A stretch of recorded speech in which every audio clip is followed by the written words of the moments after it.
Welcome to Mom program, a new show about women, family, health, faith, and basically whatever we find interesting, while we share the challenging, but at the end, rewarding experiences of being a mom.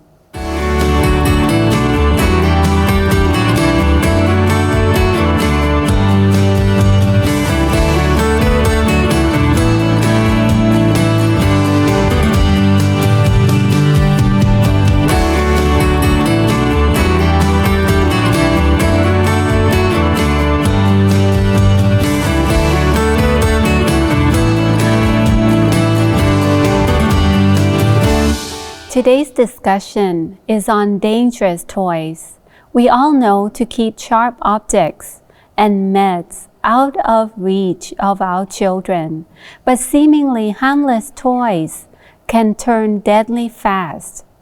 Now today, I will be discussing with Rita and Hazel about the harmful effects on some of the possibilities of the toys that we do not recognize it as harmful, but it can turn out to be deadly. Yes. Yes. So, in your experiences, what are some of the toys that you consider harmful and safe for your children, that you allow the toys to be played at home, and some of the toys that you kept aside?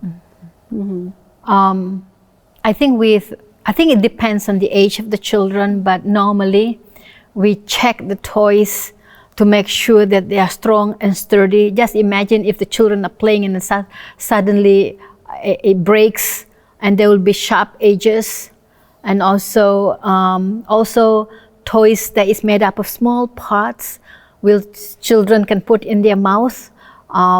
We try to avoid that kind of things as well.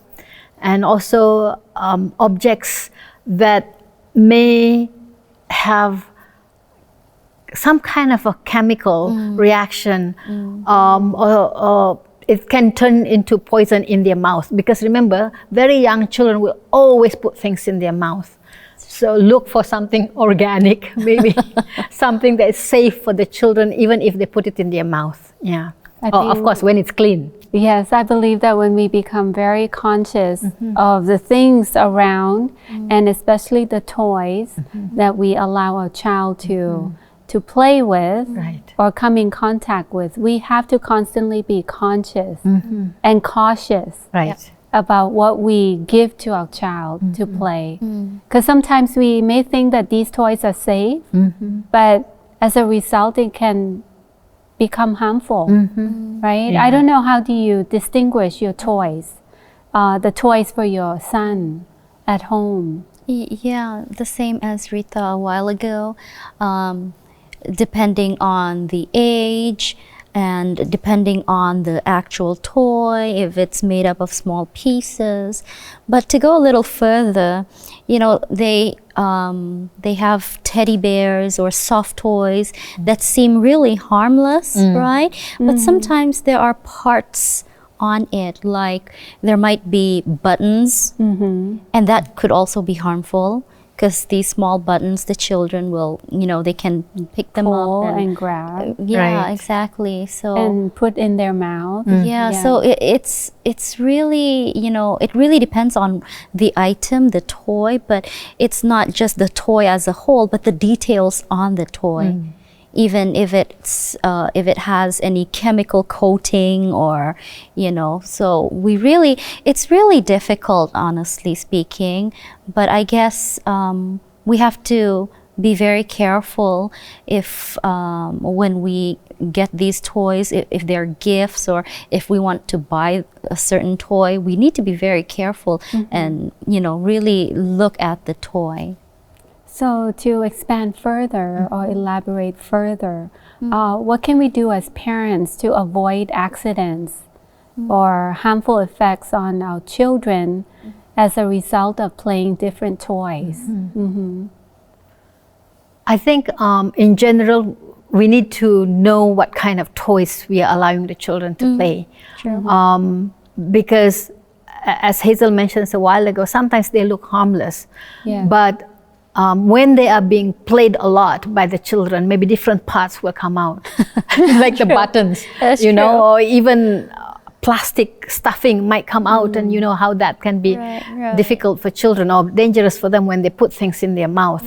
And so I think we need to be vigilant, just inspect the toys regularly to make sure that they are not aging and they are not ready to break, that kind of issue. Okay.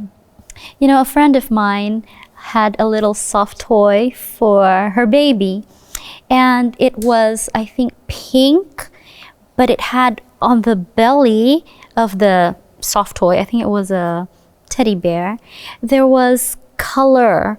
It was a sun or a rainbow or something, and it looked very pretty and cute. Months later, the color faded.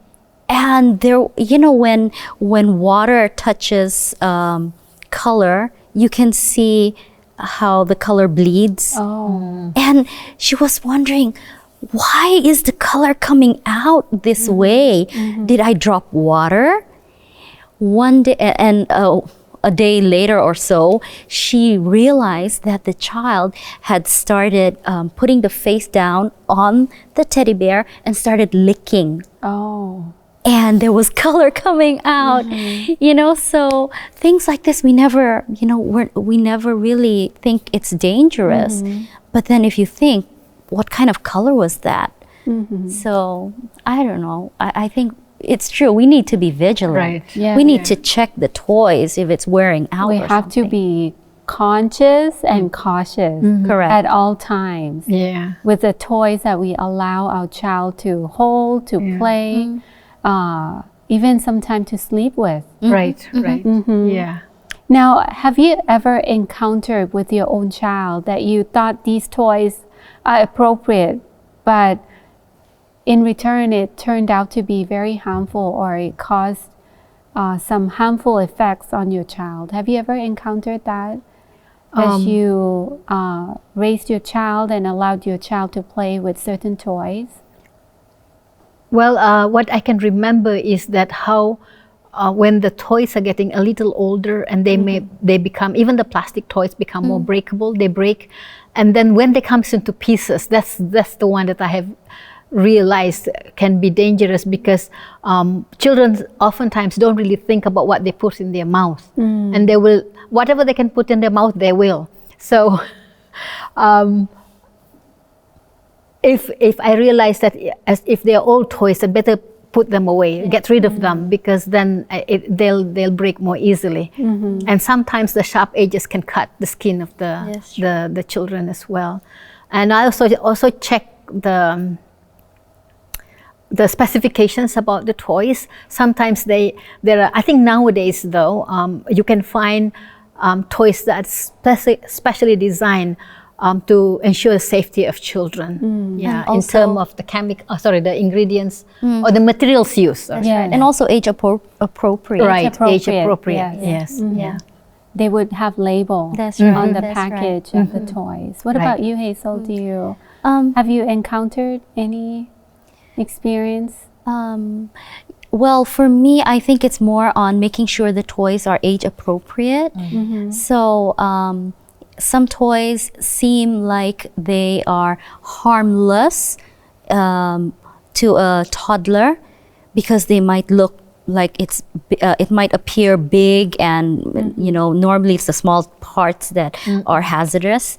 But what I found was that when you allow your toddler to have toys that are probably for older children, like 7 to 9-year-old children, the toddler will not know how to use the toy. And you know when it will become harmful? When he uses the toy to hit another child. That's true. Or throw it to another child, then, you know, another baby. I mean, then it becomes harmful because they don't know. They're just 3-year-olds. That's why we as moms and parents, we have to be vigilant, be conscious and cautious and alert at all times. Yes. And choose wisely the Yes, toys that we definitely. provide for our children. not every toy that may appear safe and happy and cheerful for our kids may be, as a result, can be very harmful and toxic. Yeah, and I think if we allow our children to use like crayons and colorings, and I think these things, you know, they're not always just on the paper. As I mentioned a while ago, it could end up somewhere else in their body, like in their mouth, or maybe design on the wall or on the couch. It's not as dangerous as the coloring getting in their bodies, but still, So we have to check for the safety of all these things that we allow our children to handle. Yes. So read the labels of the toys and see if it's appropriate, if it's toxic, or if it's age appropriate as well. Yeah. So for parents, we have to constantly be reminded of the choice of toys that we choose for our children, and we need to be very careful, alert, vigilant, conscious, and cautious at all times. Yes. Thank you for joining in with today's discussion on the toys and the choices of toys that we allow our children to play with.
Did you know? Sunscreen. In an era with no sunscreen, ancient women in China used oil paper umbrellas to protect themselves from the harmful UV rays. In 1944, Benjamin Green, an airman and pharmacist, used a greasy substance called red vet pet to protect himself and other soldiers from ultraviolet rays during World War II. Ancient Egyptians used jasmine and extracts of rice to protect their skin from the sun. Ancient Greeks used olive oil. Modern scientists recently discovered that these absorb ultraviolet rays and help repair damaged DNA. Sunscreen makes you pretty. That's because 80% of women's wrinkles are caused by excessive sun exposure. People used to think that it was the sun's heat rather than ultraviolet rays that caused harm to their skin. The concept of SPF, sun protection factor, wasn't introduced until the 1960s. We all want to protect our children, but are we turning into an overprotective parent who actually may be hindering the child's full potential? Protecting versus overprotecting your child, what's the difference? What are the actions, intentions, and traits of overprotective parents? And what are some of the negative side effects this parenting style include? Today, and at this time, Rita and Hazel will join me in discussing parenting style. Are we protecting our children, or are we overprotecting our children. Now, Rita and Hazel, I'm sure in one way or the other, we as moms and as parents, we want to make sure we're protecting our child to be in the safest place as possible. But is our intention of protecting our children turn into overprotecting our child, and as a result, hinder them into their full potential in their growth and development? Right. What are your thoughts on protective versus overprotective parenting style? Yes, as you mentioned a while ago, we all want to protect our children from harm. We want to protect them from anything that could be harmful to them. But that can easily turn into something more, being overprotective. I think one of the ways in which we can be overprotective is to children is try to limit their involvement maybe in outside of the homes, for instance, not allowing them to go with friends or not allowing them to do this and to do that, to the extent that reduces their healthy development socially outside. And I think we do that sometimes because we are afraid that they may get into the wrong company or maybe they will have a friend that's not a good influence to them. But when we do that, I think we remove from them the opportunity to learn from their experience. And while we are still there, able to guide them. One of the things that I have learned to do, which I struggled to do before, was to allow my children to decide for themselves certain things that's within a safe limit. And then I had to be prepared for their decisions to be something that I am not happy with. But once I have given the choice to them, I have to respect their choice, and they need to learn from the experience. Like, let's look at this. How did it came out, for instance? Was that helpful or not? But so giving them the responsibility. Of course, this is at a later age to decide for themselves. I think help them to grow into realizing the importance of decision making. Yeah, That's very true. Sometimes we want to make sure that we're protecting our child from danger, but it can be overprotecting. right.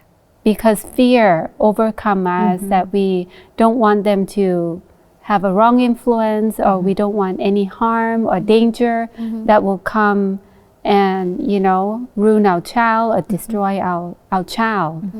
And that's why we tend to cover Right. and put them around our arms and say that, okay, you're safe here. Yes. But we're not allowing them to explore beyond our circle that we Right. have put the boundaries in. Yes. So Hazel, what are your thoughts on the protective versus overprotective style of parenting? I think being overprotective definitely hinders the child from being able to make choices or even sound choices for his or her own life. Not too long ago, my son wanted to join a Pathfinder camporee, and this camporee was not in the country. It was in another country. And at that time he was only 12. No, he was 12, turning 13. And so we had a conversation, and he gave us reasons why he wanted to go. And the overprotective mom said, you can achieve all the goals that you want in Pathfinders just being here. You don't need to go to a camp in another country. But he gave his proposal how he will be responsible, how he would raise funds. And, you know, a part of me thought that this might actually be a good a good opportunity for him to learn to be more responsible. Because at home, we do everything for him. Of course, he has chores, but still at the end, we tell him what he needs to do. So I told him, you need to know when to take a shower, to keep your personal belongings, you know, and he agreed, and I was very happy that my husband and we eventually allowed him to go. I think it was a good decision, because later on I heard from friends who went and who met him. They said that he did well. He even woke up early in the morning to join prayer. 7-7. A prayer band. No, okay. It was like a special. The Pathfinders would get a special honor as participating in prayer ministry at 5:30 in the morning. Wow. And his other friends didn't want to go, so he and I think another friend, only 2 of them woke up and they went on their own. I was like, really? And I didn't hear it from him. I heard it from a friend who attended the same prayer session. So that really, you know, brought joy to me. I thought that I could protect him and think, and the things that he needs to do, I have a say in it. But I didn't realize that he can actually make a good decision on his own.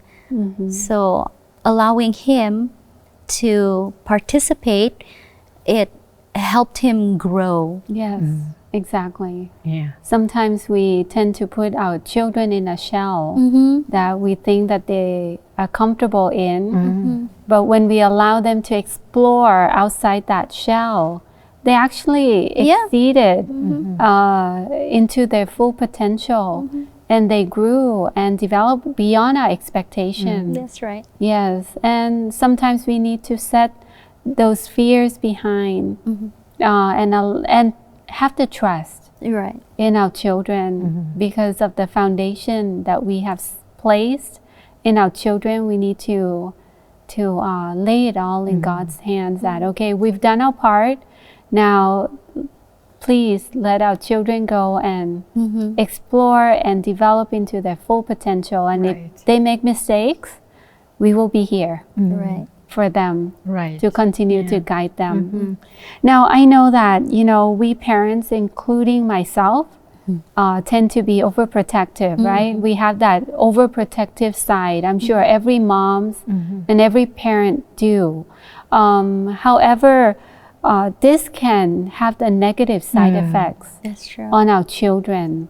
And many times we would see that, you know, they may not reach their fullest potential and be independent or do things on their own. You know, how do you see this to be in danger for the child, especially teenagers, when they are at the age of exploring, developing independency, you know, and discovering who they are and what they want to do and what they want to be?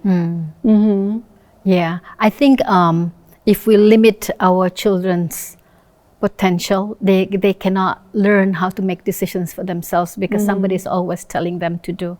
I think as parents, we need to do what is reasonably acceptable. Like, of course, we say, okay, you have your freedom, you can go out, but you have to be back by maybe 11 o'clock, at least Saturday night, for instance.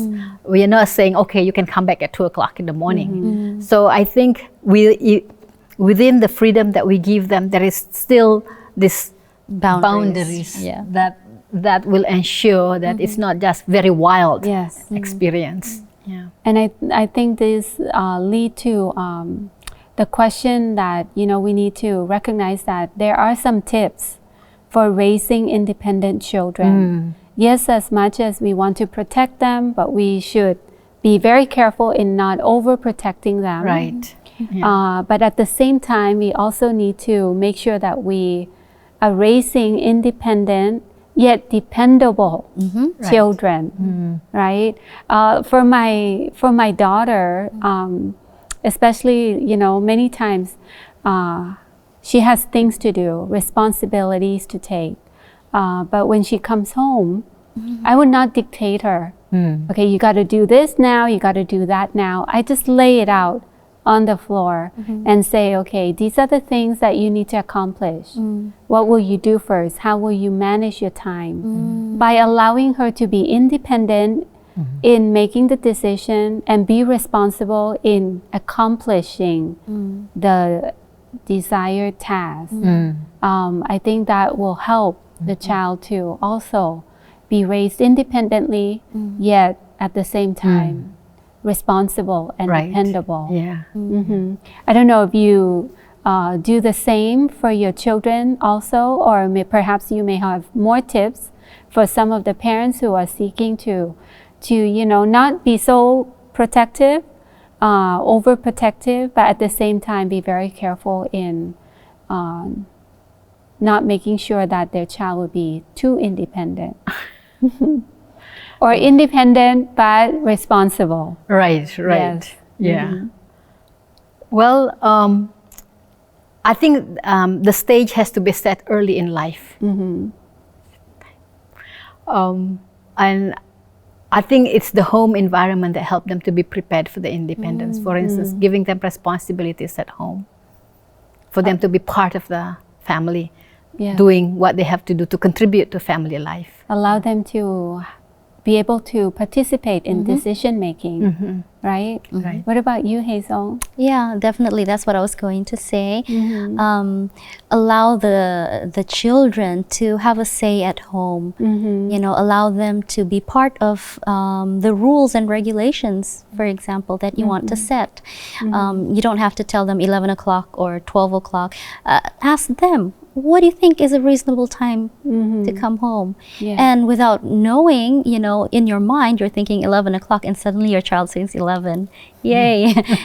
it worked instead of you dictating and telling. So allow the child to be part of the decision-making processes. And as a result, I'm sure they will feel important. That's right. They will feel that they are part of the expectation, and they will be willing to do and follow the guidelines and the responsibilities that are set before them. Yes. Thank you for joining in today's discussion on protective versus overprotective parents. We all do want to protect our children, but at the same time, we need to be careful not to overprotect our children, but allow them to achieve to their fullest potential. That's true.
As a child, I was all the time playing on the street with my neighbor friends. I was climbing trees, skipping rope, hide and seek, tug-of-war, climbing up trees. We go to the field, catch and run, freezing game, rubber band to tie them together, playing with stone, 5 rocks. I saw birds, cooking games, food with mud. I used to play Game Boy. We like to go in the rice field. In the neighborhood, in the school, right after the school. I just play in the school while break time.